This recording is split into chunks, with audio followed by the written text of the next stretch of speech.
अस्सलाम वालेकुम। सोच रूम की नई एपिसोड के साथ मैं हाज़िर हूँ ज़ैन फ़तानी। और आज मेरे साथ फिर मौजूद हैं फ़हाद देवानी। और आज जो हमारा टॉपिक है डिस्कशन के लिए वो है Homes, House of Mind Engineering and Sciences. Homes क्या है फ़हाद?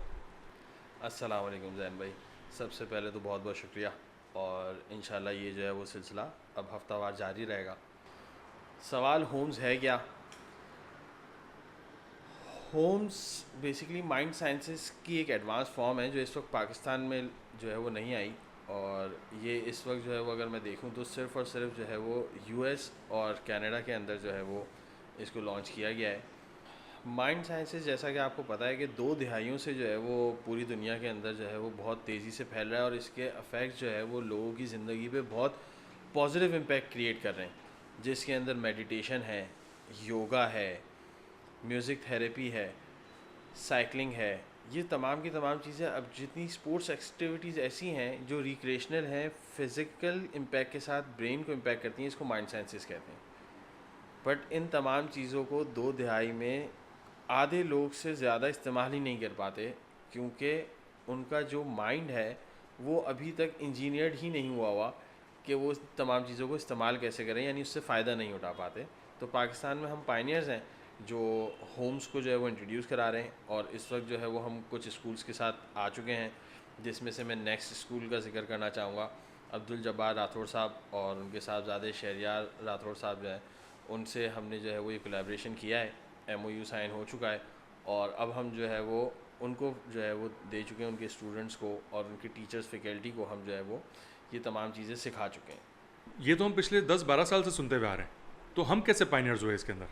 पायनियर्स का मतलब होता है जो मुल्क में इंट्रोड्यूस कराते हैं, जो आप अपने ख़त्े में इंट्रोड्यूस कराते हैं। तो इस वक्त जो है वो पाकिस्तान में माइंड साइंसेस के लिए अगर आप सर्च करेंगे तो आपको ढेरों किस्म के जो है ना वो पुराने फार्मूले मिल जाएंगे, यानी कि सिल्वा, रेकी, योगा, मेडिटेशन, और उसके बहुत आपको जो है वो प्रोफेशनल लेवल तक मिल जाएंगे। बट इस वक्त कोई भी ये नहीं बता रहा कि माइंड साइंसेस का मैं ये कोर्स कर भी लूँ और उसको जो है वो इस्तेमाल ना कर पाऊँ, उसके रिज़ल्ट्स मुझ पे ना आए, तो मुझे क्या करना पड़ेगा।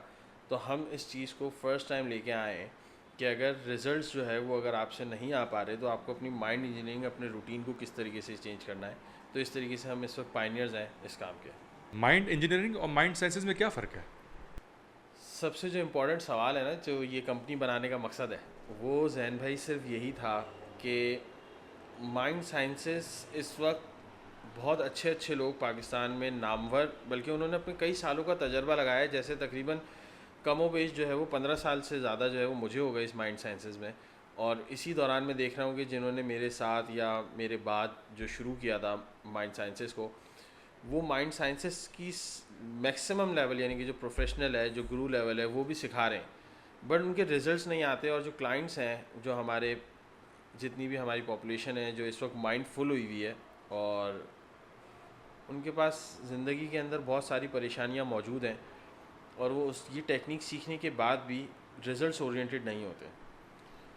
तो इस वजह से इस माइंड इंजीनियरिंग के कॉन्सेप्ट को जो है वो लाया गया कि माइंड इंजीनियरिंग बिल्कुल ऐसे ही काम करती है। इसको आसान समझा जाए कि अगर एक बंदा जिसने आज तक कभी गाड़ी नहीं चलाई और उसको फुल ऑप्शन इलेक्ट्रिक व्हीकल में प्रोवाइड कर दूं, जो कि आज की महंगी तरीन हो, सारी फैसिलिटीज़ हो, अगर कोई एक आम आदमी देखे तो वो ये कहे कि ये तो बहुत आसान है, बल्कि टच बटन के ऊपर सारे के सारे ऑप्शन इसमें मौजूद हैं। बट वो बंदा जिसके लिए आज तक कभी गाड़ी चलाई ही नहीं, गाड़ी में बैठा ही नहीं, उसके लिए तो वो एक रोबोट जैसी चीज़ होगी, और वो उसका इस्तेमाल नहीं कर पाएगा जब तक कि वो सीखेगा नहीं कि उसको इस्तेमाल करना कैसे है। तो माइंड इंजीनियरिंग में हम ये बताते हैं कि सुबह उठ के जिस तरह आपके दिमाग को पता है कि ब्रश करना है, इसी तरीके से सुबह उठ के अपने आप को मैसेज देना है कि आज का दिन मेरा कितना अच्छा गुजरने वाला है। यहाँ से कहानी शुरू होती है, मैसेजेस से। और उसके बाद जाके ये जो माइंड साइंसेस की मेडिटेशन है, योगा है, एक्सरसाइजेज हैं, डीप ब्रीदिंग है, ये तमाम चीज़ें बाद में काम आती हैं। जब आपका दिमाग इस स्टेट में होगा कि वो उसका पॉजिटिव सबसे मैक्सिमम रिजल्ट्स को गेन कर सकेगा, उस वक्त जाके आपका ये जो आपने टेक्निक्स और टूल्स सीखे हुए हैं वो सबसे ज़्यादा काम करेंगे। ये बातें तो मुझे ही पता है, और ये बातें तो बहुत कॉमन है, तो लोगों को फ़ायदा क्यों नहीं होता इससे? बिल्कुल, जैसा इससे पहले ही मैंने आपको ज़िक्र किया कि 2 दिहाइयों से माइंड साइंसेज़ जो है वो पूरी दुनिया में जो है वो बहुत स्पीड से जा रहा है, और बल्कि इस वक्त अगर मैं बात करूं तो 15% ऐसे लोग जो है वो दुनिया में मौजूद हैं जो मेडिसिन से बिल्कुल जो है वो छुटकारा पा चुके हैं इस माइंड साइंसेस की मदद की वजह से। बाकी लोगों को क्यों नहीं फ़ायदा हो रहा, अगर उन्होंने जो है वो 85% लोग हैं जिन्होंने माइंड साइंसेस से जो है वो मदद लेने की कोशिश की, मेडिटेशन करने की कोशिश की, और इसमें तो ना कोई जो है वो मज़ायका है कि योगा, जिम, साइकिलिंग और ये तमाम की तमाम चीज़ें जो है वो बहुत अच्छे तरीके से माइंड पे इम्पैक्ट करती हैं। प्रॉब्लम यहाँ आता है कि अब जितनी भी जो जनरेशन है ये टेक्नोलॉजी के इर्द गिर्द है, जिसकी जो फ्रीक्वेंसीज़ हैं वो बहुत ज़्यादा हाई हैं, और ये जो फ्रीक्वेंसीज़ हाई हैं ये हमारे दिमाग को एक पैटर्न पे चलाती हैं जो माइंडफुल ज़रूर रखता है, माइंडफुलनेस की तरफ नहीं जाने देता। तो अब हमें इसमें करना क्या पड़ता है कि जो हमारे क्लाइंट्स हैं उनको हमें ये बताना पड़ता है कि उनका जो माइंड है वो एक पैटर्न पे चल रहा है और वो ऑटो ड्राइव पे है, उसको उन्हें चेंज करने की ज़रूरत है। यानी कि उनको पूरा का पूरा जो उनका पैटर्न है माइंड का चेंज करने की ज़रूरत है। सुबह उठने के बाद सबसे पहले जो है वो उनको मोबाइल में जो उनका जो वॉलपेपर है उसको ही चेंज करने की ज़रूरत है। वॉलपेपर पे लोगों ने अगर देखते हैं तो बहुत डार्क सा कलर लगाया होता है, जबकि साइंस कहती है कि सुबह उठ के आपकी आंखों को रोशनी मिलनी चाहिए। अगर आपके ब्राइट और कलरफुल कलर्स हैं तो वो आपको सबसे पहले सुबह आपको एक अंदर डोपामीन रिलीज़ करते हैं जिससे आपको खुशी महसूस होती है। सेकंड फेज़ के ऊपर के सबसे पहले सुबह उठने के बाद वर्जिश करने की ज़रूरत है, ना कि खाने की ज़रूरत है। सबसे पहले जहन को ग़िज़ा देनी है, उसके बाद जिस्म को ग़िज़ा देनी है। फ़ाद, 1 मिनट में आपको रोकूंगा और हमारे व्यूअर से रिक्वेस्ट करूंगा कि हमारे इस चैनल को लाइक करें, सब्सक्राइब करें और शेयर लाजमी करें। जी फ़ाद। आजकल हमारे ख़ास तौर पर पाकिस्तानी कल्चर में सबसे पहले उठते ही नाश्ता किया जाता है, और उसकी वजह से जो है वो उनका माइंड के अंदर, आप उसको मेडिटेशन करें या कुछ भी करें, आपके अंदर कार्ब्स इतने ज़्यादा हैं कि वो आपके काम नहीं करते। तो इस तरह की बहुत सारी हम टूल्स एंड टेक्निक्स देते हैं। इसके अलावा कुछ ऐसी थेरेपीज़ हैं जो हम सुबह उठ के करवाते हैं, जिसके अंदर टैपिंग है और हमारे बहुत सारे प्रेशर पॉइंट्स होते हैं, हम उनको रिलीज़ करते हैं। सुबह उठने के बाद जो है वो शावर जो है वो बहुत ज़्यादा कॉमन है हमारे यहाँ, गर्म पानी से नहाना, गर्म पानी से नहीं नहाना, ठंडे पानी से नहाना। ये बहुत छोटी छोटी चीज़ें, और इसका एक स्ट्रक्चर्ड हमने माइंड इंजीनियरिंग के लिए बनाया हुआ है जो हम अपने कोर्सेज़ के अंदर जो है मुतारिफ़ कराते हैं, और उसकी भी 3 लेवल्स हैं। इनिशियली आपको इतना बेनिफिट होना शुरू हो जाता है कि अगर आपने माइंड साइंसेस में कोई भी मेडिटेशन का अमल शुरू किया हुआ है या आप एक्सरसाइज करते हैं जिम में, तो आपको जो बॉडी पेन होता है वो बॉडी पेन के साथ आपको बॉडी के अंदर गेन भी होना शुरू हो जाएगा।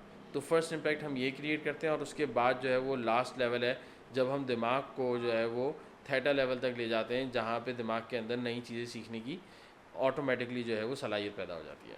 अच्छा, अब समझ आया। हम अपने दिमाग को इस्तेमाल ही नहीं कर रहे, तो क्या इसको इस्तेमाल करने का कोई तरीका है या कोई फ़न है? जैन भाई, माशाल्लाह आपकी काबिलियत को जो है ना वो सराहना पड़ेगा कि बहुत जल्दी जो है वो आपने हमारे व्यूअर्स को ये बता दिया कि दिमाग का सही इस्तेमाल नहीं करते, और क्या इसको इस्तेमाल करने का कोई फ़न है। F1 की अगर मैं रेस की बात करूं, बहुत ज़्यादा कॉमन है और हमारी सारी जनरेशन को पता होगा। तो क्या मैं इस काबिल हूं कि मैं F1 की जो है वो रेसिंग में क्वालिफाई हो सकूं? बिल्कुल नहीं, हरगिज़ नहीं। उस प्रोफेशन में बहुत सारी ऐसी बारीकियां हैं उस गाड़ी चलाने में। गाड़ी हम सब रोज़ाना चलाते हैं, दिन भर में पता नहीं कितने कितने किलोमीटर एक शहर से दूसरे शहर जाना, बल्कि कई मुल्कों में ड्राइव कर चुके होंगे कई लोग। लेकिन F1 की जब अगर बात आएगी, पर्टिकुलरली लाइफ के अंदर जब भी किसी ख़ास चीज़ की बात आएगी, तो वहाँ पे आपको उसके लिए प्रोफेशनल होना पड़ता है, उसके लिए आपको कोई चीज़ों की लर्निंग करनी होती है। इसी तरीके से माइंड साइंसेस को 100% यूटिलाइज़ करने के लिए, उसके बेनिफिट हासिल करने के लिए एक बेहतरीन तरीका है, और वो ये है कि हमें दिमाग, हमारा जो ब्रेन है, ये ब्रेन स्ट्रक्चर को चेंज करके हमें एक मोड पे लेके जाना होता है, और वो मोड जो है वो हम कहते हैं कि वो कॉन्शियसनेस पे आता है। हमारे 2 दिमाग के हिस्से हैं, एक मेन कॉर्टेक्स है और जो है वो दूसरा है जो हमारे इमोशंस को कंट्रोल कर रहा होता है। हम इमोशंस पे ही ज़्यादा काम करते हैं, अपना फ़ैसला लेने वाला जो कॉर्टेक्स है वो हमारे हाथ में नहीं होता, वो पैटर्न बेस्ड होता है। मैं गाड़ी से उतरा, मुझे गाड़ी लॉक करनी है, मैं घर में आया, मैंने चप्पल उतारने, ये फ़ैसला नहीं ले रहा मैं, ये ऑटोमेटिकली सब चीज़ें हुई हुई हैं। बट अब जब मैं अपने आप को खुद प्रैक्टिस करना शुरू करूँ, तो फिर अब मुझे प्रैक्टिस करनी है कि मुझे गाड़ी से उतरने के बाद अपने आप से सवाल पूछना है कि क्या गाड़ी यहाँ लॉक करनी है या नहीं करनी। वो लोग जो ये करने में कामयाब हो जाते हैं, वो हर दफ़ा जब भी उनका दिमाग चाबी की तरफ जाता है, उन्हें पता होता है कि उन्होंने लॉक किया। वरना अक्सर बेशतर आपने देखा होगा, लोग अपना घर का लॉक करते हैं, चले जाते हैं बाहर, फिर उनके जहन में आता है यार घर लॉक किया नहीं किया। ये पैटर्न बेस की बात है। और माइंड इंजीनियरिंग में जो हम सिखा रहे हैं वो यही सिखा रहे हैं कि पॉज किस तरीके से लेना है और उसको फिर लेके जाना है। तो ये बिल्कुल एक बहुत बड़ा तरीका है माइंड इंजीनियरिंग का, और इसके बहुत सारे फेजेज़ हैं। इनिशियली फ़ेज़ मैंने आपको कहा कि हम अपनी जिस तरह बैकग्राउंड है डेस्कटॉप पे किस तरह का लगाया हुआ है, हमने अपने मोबाइल पे क्या लगाया हुआ है, हम गाने कैसे सुनते हैं, हम दिन में कितनी देर जो है वो म्यूज़िक सुनते हैं, मेडिटेशन करते हैं, ये पूरा एक तरीका है। और यही तरीका है जिससे हम आगे प्रोफेशनली अपने ज़्यादा से ज़्यादा बेनिफिट ले सकते हैं। इन बातों को आसानी से साइंस के ज़रिए कैसे समझा जा सकता है? जब भी कभी माइंड साइंस या माइंड इंजीनियरिंग की बात होती है तो साइंस की बात आती है रिसर्च बेस के ऊपर। अभी रिसेंट रिसर्च में अगर हम देखें तो एक यूनाइटेड नेशन ने जो है वो रिसर्च की कि जिनकी नींद पूरी नहीं होती उनके साथ हेल्थ के इश्यूज़ होते हैं। और नींद पूरी होने का मतलब है कि अगर आपने कम से कम एज ए एडल्ट 6 से 8 घंटे सोना है। 6 से 8 घंटे हम सब सोते हैं, लेकिन अब जो है वो अगर घड़ी स्मार्ट वॉच किसी ने पहनी हो तो उसे पता चलेगा कि उसकी स्लीप तो बहुत पुअर है। जब सुबह उठते हैं घड़ी में देखते हैं तो पता चलता है मैं सोया तो 8 घंटे हूँ लेकिन स्लीप बहुत पुअर थी, यानी कि मेरे सोने का फ़ायदा नहीं हुआ। तो ये एक अजीब कश्मकश सी बात है कि कैसे उसको पूरा करें। तो अब साइंस ने बिल्कुल दे दिया है REM, यानी कि हम जब रात में सोते हैं तो रैपिड आई मूवमेंट जिसमें हम अपने ख्वाब देखते हैं, और हमारी डीप स्लीप। ये दो ऐसी चीज़ें हैं जो हमारे पूरे नेक्स्ट डे के ऊपर इम्पैक्ट क्रिएट करती हैं।